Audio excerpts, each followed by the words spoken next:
Okay, so I noticed on my pre-recording that the mouse click sound was quite loud and other bits. I'll get that out of the shot and that.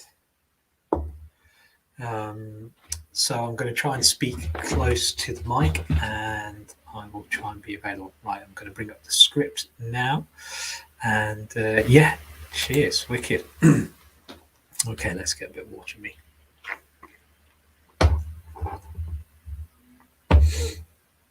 God, that camera looks a little low. It's quick goosey. See if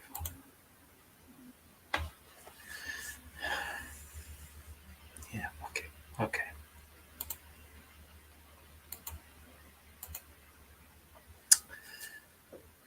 Hello and welcome to What's Happening. In this regular roundup, Real Media and Phoenix Media Cooperative have teamed up to provide unashamedly internationalist and subversive news, highlighting the work of people who are organising to forge a better world.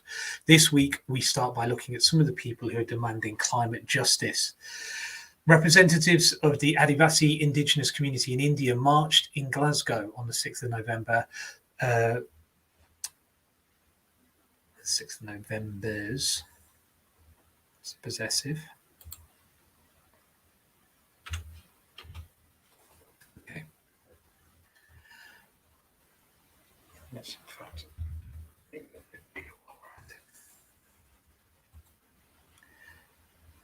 Representatives of the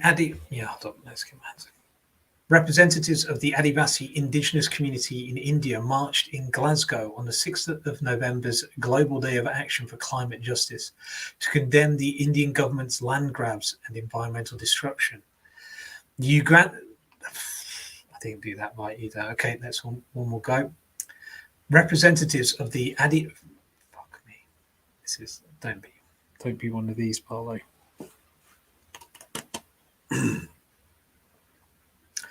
Representatives from the Adivasi indigenous community in India marched in Glasgow on the 6th of November's Global Day of Action for Climate Justice to condemn the Indian government's land grabs and environmental destruction.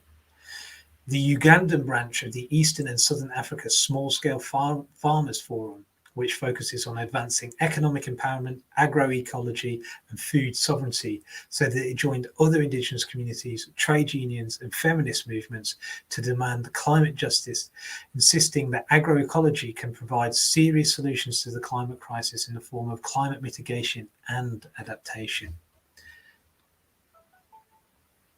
Shut up. Ugandan climate campaigner Vanessa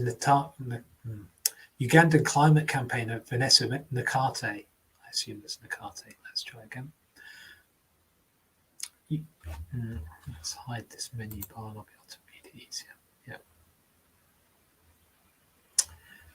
Ugandan climate campaigner Vanessa Nakate described to a crowd in Glasgow how the Ugandan climate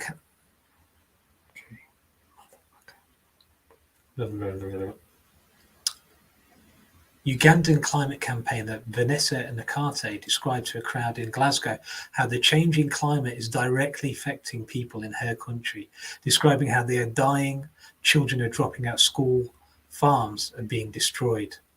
At the London Climate March, Real Media interviewed Sarah Calloway from Women of Colour in the Global Women's Strike, who's calling for recognition and payment for the work done by carers of all sorts across the planet. She's working with the Land Workers Alliance to highlight the role of soil in fighting the climate and ecological crisis. Also at the weekend, Reverend Billy and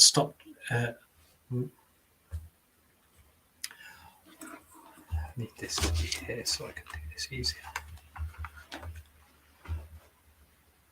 Also the weekend, Reverend Billy and the Stop Shopping Choir joined BP or Not BP at the British Museum in one of their performance protests.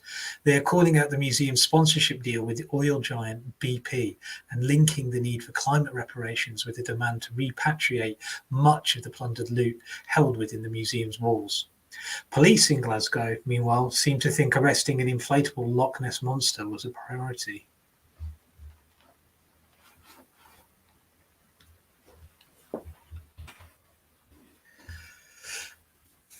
In England and Wales, the percentage of people working on gig economy platforms like Uber and Deliveroo has more than doubled since 2016. But despite the precarity of app-based employment, grassroots unions are organising and fighting for better conditions and rights. The London IWGB Deliveroo section have been protesting in London today with a motorcade and rally. And couriers who work at Stewart Delivery in South Yorkshire are also threatening to go on strike. It's not just in the UK that gig economy workers are standing up for their collective rights.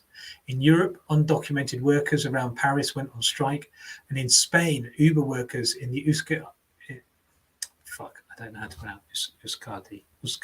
that's it. And in Spain, Uber workers in Euskadi, the Basque Country, have also launched a strike to resist a range of injustices.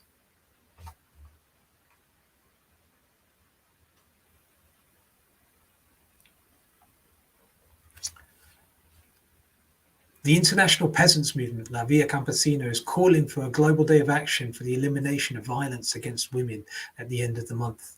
They're encouraging actions to raise awareness, give visibility, stand in solidarity, and denounce the alarming violence experienced by women, children, and LGBTQIA+ people worldwide, a violence that has only worsened with the COVID-19 pandemic. Just 2 days after a virtual online festival on the 23rd of November, there will be hundreds of decentralised protests around the world on the 25th. In London, Million Women Rise are planning a vigil for women and non-binary people outside New Scotland Yard from 1 p.m. to 3 p.m. on the 25th of November.